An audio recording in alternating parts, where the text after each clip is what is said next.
नमस्कार दोस्तों। आज की हमारी वीडियो कहती है अपने लक्ष्य पर ध्यान लगाए, बाधाओं पर नहीं। तो बिना किसी देरी के कहानी शुरू करते हैं। बार बार संकेत करने पर भी शिष्य जरूरी काम टालता रहा।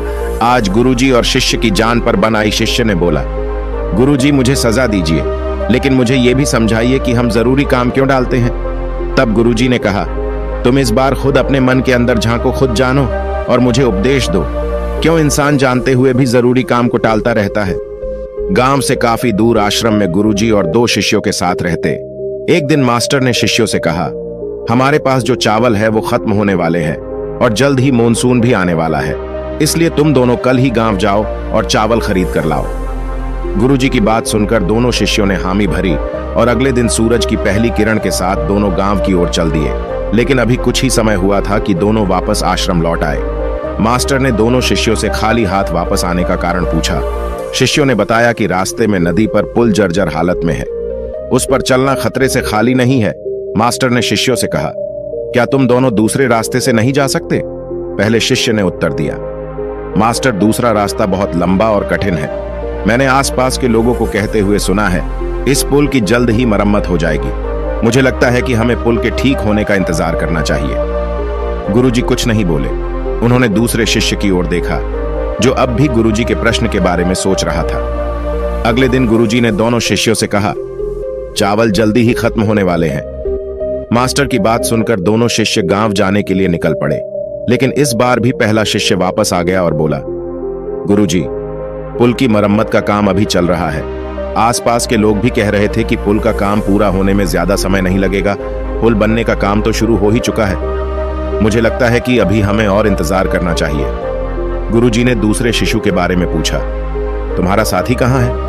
पहले शिष्य ने कहा, वो तो लंबे रास्ते से चला गया। वो रास्ता अनजान और लंबा है, बेमतलब परेशान होगा। बस 2-3 दिन में पुल पूरा बन जाएगा। गुरुजी जवाब सुनकर मौन रहे। 2 दिन गुजर गए और आखिर वो दिन भी आ गया जब चावल का बर्तन पूरा खाली हो गया। मास्टर ने शिष्य से कहा, अभी के अभी जाओ, नहीं तो हमें भूखे पेट ही गुजारनी पड़ेगी। शिष्य ने सामा बांधा और गांव की ओर निकल गया। पर कुछ ही देर में वो शिष्य वापस आ गया। शिष्य ने उदास स्वर में कहा, गुरुजी, अच्छी खबर नहीं है। पुल बनकर तैयार था, लेकिन बाढ़ आने के कारण पूरे रास्ते में पानी भर गया है। सुनने में आया कि बाढ़ के कारण लंबा रास्ता भी बंद है। मास्टर, मुझे माफ कीजिए, मेरे कारण आपको भूखे पेट ही सोना पड़ेगा। उस रात शिष्य सो नहीं पाया, उसकी वजह से मास्टर भूखे रहने वाले थे। 1.5 दिन बाद शाम को दूसरा शिष्य आश्रम वापस आया और चावल के साथ बाकी जरूरत के सामान भी ले आया। पहला शिष्य सुबह होते ही गुरुजी के पास गया और बोला, मेरी ढिलाई के चलते आपको 2 रात भूखा सोना पड़ा। अगर दूसरा शिष्य नहीं आता तो बहुत बड़ी मुसीबत हो जाती। मुझसे बहुत बड़ी गलती हुई, कृपया मुझे उपदेश दीजिए और सजा भी दीजिए। गुरुजी ने कहा, अच्छी बात है कि तुम्हें अपनी गलती का एहसास है। अब तुम खुद अपनी गलती के बारे में गहराई से सोचो और पता करो कि तुम इतना जरूरी काम क्यों टालते रहे। क्यों इंसान का मन जरूरी काम टालते हैं? फिर तुम मुझे उपदेश देना। यही तुम्हारी शिक्षा है और यही तुम्हारा प्रायश्चित है। शिष्य उस रात सो नहीं पाया। पुल बनने का इंतजार करना, गुरुजी का संकेत करना, जरूरी बात पर ध्यान ना देना, पिछले 10 दिन की घटनाएं मन की पर्दे पर घूमती रही। यही सब सोचते सोचते शिष्य की गहरी नींद लग गई। सुबह उठकर वो ध्यान करने बैठा। जब मन शांत हुआ तो उसे अंतर्मन में दृश्य प्रकट हुआ। शिष्य ने देखा कि जीवन शक्ति और गुरुजी एक ही है, जो बार बार संकेत करते हैं कि आगे बढ़ो और बेहतर बनो।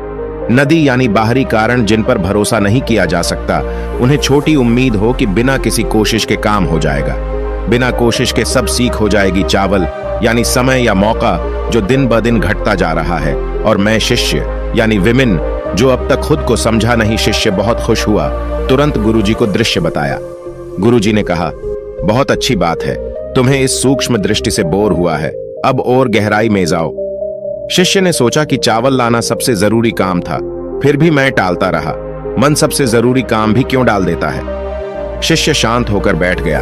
उसे पता चल गया था कि बड़बोलापन बुद्धि के विपरीत है और शांति में ही उत्तर प्रकट होते हैं। फिर कुछ देर बाद शांत बैठने पर अंदर से जवाब आया कि मन कठिन काम को इसलिए डालता है क्योंकि उसे अंदर ही अंदर लगता है कि ये कर नहीं पाएगा। शिष्य ने सोचा कि मुझे अंदर ही अंदर लग रहा था कि इतने लंबे रास्ते पर मैं चल नहीं पा। मैं मेहनत से बचना चाह रहा था। कुछ देर शांत रहने के बाद शिष्य ने खुद से मन ही मन बोला, शायद मुझे एक चोर, उचक्के और जंगली जानवरों का डर भी था। इसलिए मैं छोटा रास्ता यानी पुल का इंतजार करता रहा। यानी काम टालने के पीछे गहरा डर होता है जो अंतर्मन में छुपा होता है। इससे शिष्य को एक और दृश्य साफ हुआ। उसने देखा कि जो छोटा रास्ता यानी पुल सफर के शुरू होने से पहले ही दिखता है, असल में वो हमारे डर का रिफ्लेक्शन है।